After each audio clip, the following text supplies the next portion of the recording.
নিজের শান্তি বজায় রাখার জন্য মরিয়া হন। নিজের জীবন সুন্দর করার জন্য কষ্ট করতেই হবে।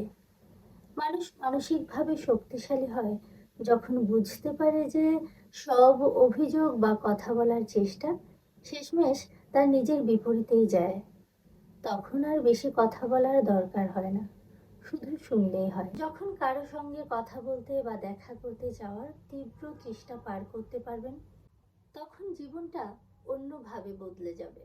আর তখন সেই অপ্রয়োজনীয় কথা বলার ইচ্ছাও গলা চেপে ধরবে না। যে ইচ্ছা একসঙ্গে পথ চলার, সেটার দায় একার নয়। এটা বুঝতে পারলেই মনের অস্থিরতা অনেকটাই কমে যাবে।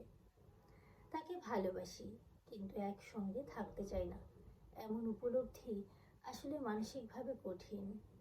কিন্তু একবার সেই আগ্রহ চলে গেলে জীবনটা অনেক হালকা লাগে। তখন কে কি বলল, কে কি ভাবলো, সেসব আর মাথা ঘামানোর মতো ব্যাপার থাকে না। মনে হয় যা হবার হবে, তাতে আমার কিছু যায় আসে না। আর তখন নিজের জীবনের নেতৃত্ব কেউ নিতে পারে না।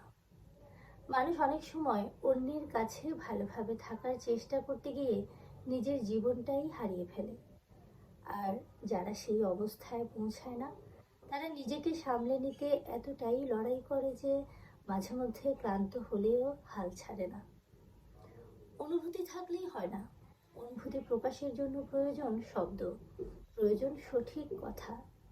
যদি নিজের কাছে হেরে গিয়েও উঠে দাঁড়াতে পারেন, তখন দেখবেন এই উঠে দাঁড়ানো আপনাকে অদম্য শক্তি দিয়েছে। সেখানে বাড়তি আবেগের কোনো স্থান থাকবে না।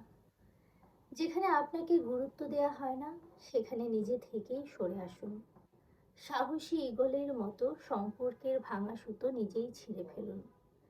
কোনো মিথ্যা বন্ধন ধরে রাখবেন না।